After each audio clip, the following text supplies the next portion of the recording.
Chapter 1. If I had ignored the sound coming from our basement that night, maybe I'd still believe my family was normal. It started as a faint metallic click, like a key turning in a lock that hadn't moved in years.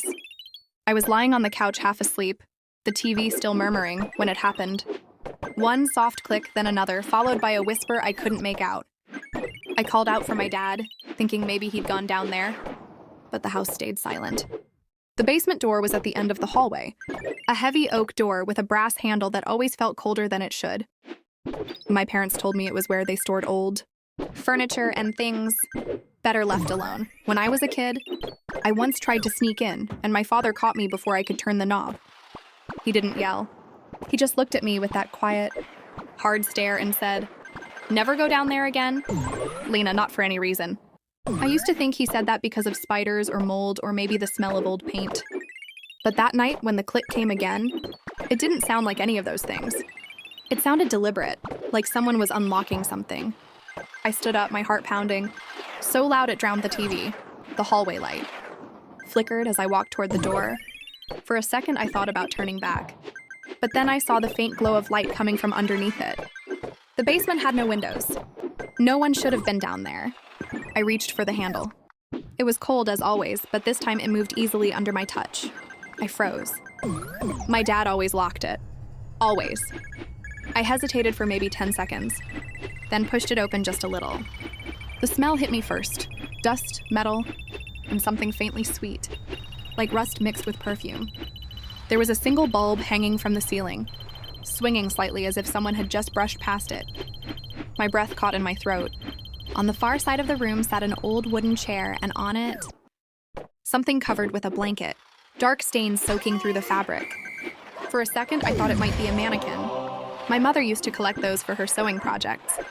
But the shape beneath the blanket wasn't smooth, it was uneven, slumped. My hands shook as I stepped closer. That's when I noticed the small tape recorder sitting on the floor beside the chair, its red light blinking. I crouched down, staring at the recorder.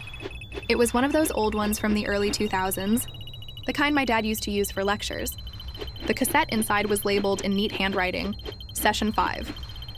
I just pressed play. At first, all I heard was static. Then a woman's voice broke through, familiar, trembling. "Please stop. I can't keep lying to her. She deserves to know what's down here." My stomach dropped. It was my mother's voice. The recording crackled again, and another voice answered. Deeper, steady, my father. "You'll destroy her if you tell her. You know that." There was a pause, then the sound of footsteps, and the tape ended with a metallic slam like a door shutting. I stared at the recorder, frozen. My mind raced with questions. What couldn't they tell me? What was she lying about? A creak came from behind me. I turned, and the blanket-covered figure shifted slightly, as if something underneath it had moved. I stumbled back, hitting the table behind me. The bulb above flickered and went out for a moment. When it came back on, I saw a shadow in the doorway. My dad stood there, one hand on the frame, his face calm but unreadable. "Lena," he said softly, "that wasn't meant for you." My dad stood in the doorway, one hand on the frame, eyes calm but too calm. "That wasn't meant for you," he said, like it explained everything. I froze with the tape recorder still in my hand. For a second, neither of us moved. Then he reached forward slowly, palm open. "Give it to me, Lena." I handed it over. My voice wouldn't work. He slipped the cassette into his jacket pocket, switched off the basement light, and guided me up the stairs as if I were half asleep. When we reached the hallway, he locked the door again. "Why was Mom on that tape?" I finally managed to ask. He didn't answer. "It's late. Go to bed," he said and turned away. That night I couldn't sleep. Every small sound in the house made me jump. The tick of the clock, the hum of the fridge, the soft creak of the pipes. Around 3 a.m, I heard quiet voices outside my room. I opened the door a crack. My parents were whispering in the kitchen. "She knows," my mother said. "She doesn't know what she heard," my father replied. "We'll handle it tomorrow." Handle it, like I was a problem to be fixed. When I woke up, both of them were acting as if nothing had happened. Dad was reading the paper. Mom was making pancakes, smiling too wide.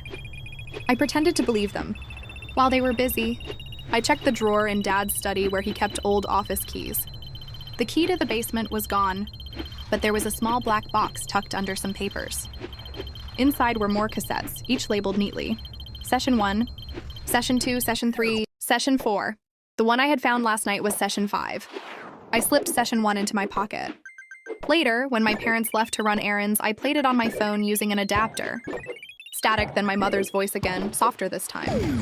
She doesn't remember. Maybe that's for the best. A man answered, my father, calm and firm. We can't let her remember. The doctor said it could break her. The recording stopped there. Break me from what? I stared out the window. Across the yard, the basement door at the side of the house caught the light. There was another lock I hadn't noticed before, a newer one. Someone had been trying very hard to keep that place shut. That evening, I tried to act normal at dinner, but Mom kept glancing at me like she wanted to say something and couldn't. Dad talked about nothing in particular. News, weather, work. Every word felt rehearsed. After they went to bed, I stayed up scrolling through my phone, pretending to watch videos while my thoughts kept circling back to the tapes. If there were 5 sessions, what were they for? And who had recorded them? A floorboard creaked in the hallway. I turned off my screen and listened. Soft footsteps moved past my room. My dad's shadow, faint under the door, heading toward the basement again. He carried something in his hand. I couldn't see what it was, but when he opened the basement door, a faint blue light flickered from below, then vanished as the door shut behind him. I waited a minute, then 2, then got up. I knew it was stupid, but curiosity burned hotter than fear. I tiptoed down the hall, careful to avoid the boards that creaked. The key was in the lock. I turned it slowly, holding my breath. From inside came the faint sound of another tape recorder clicking on, and my own voice speaking words. I knew I had never said. My own voice echoed up the stairwell, low and calm, like I was having a conversation with someone. You promised you'd tell me the truth, it said. I froze halfway down the steps. I'd never recorded anything like that. Another voice answered. It was my dad. You're not ready to remember. Lena, if you try too soon, it'll all come apart again. I held onto the railing, trying to stay quiet. The words made no sense. What did he mean by again? The recorder clicked off, followed by silence. I could hear my father moving below me. Then the faint scrape of metal, like he was locking something away. I crept back upstairs, my heart hammering. I didn't sleep at all. The next morning, my mom asked if I'd had nightmares. She looked tired, her eyes red as if she'd been crying. When I asked if Dad had gone into the basement last night, she said, he couldn't sleep. Then she smiled the same tight smile she'd been using for days. That afternoon, while they were outside working in the garden, I took another cassette from the black box. This one was marked Session 3. I played it on my phone. At first, the same 2 voices, my parents, spoke, softly about progress, memories, and stability. Then in the background, I heard a faint hum followed by a third voice. Younger, weaker. Mine. I don't like it here, I said on the tape. It smells like rain. My mother's voice whispered, she's remembering too fast. The recording stopped abruptly. I sat still, the phone shaking in my hand. Why were there recordings of me sounding like a child?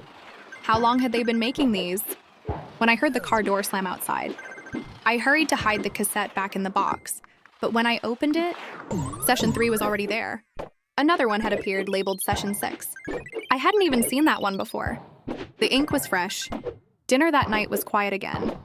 I couldn't stop staring at my parents, wondering what they were hiding, what they thought I might remember. After they went to bed, I sat on the floor of my room and stared at Session 6. Curiosity finally won. I played it. Static first, then my father's voice, calm, precise. Lena, if you're hearing this, it means you found the tapes. I told your mother this day would come. There was a pause and I could hear him exhale. You deserve to know the truth, but you need to come downstairs. It's time.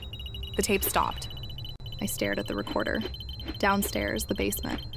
He was waiting. I walked to my door, hand shaking on the handle. The hallway light was still on, flickering slightly. At the end of it, the basement door was open, just a crack. I could see light glowing faintly from below. My father's voice drifted up, calm and steady. Come on, Lena, let's finish this. I took a deep breath and stepped forward. Subscribe for part 2.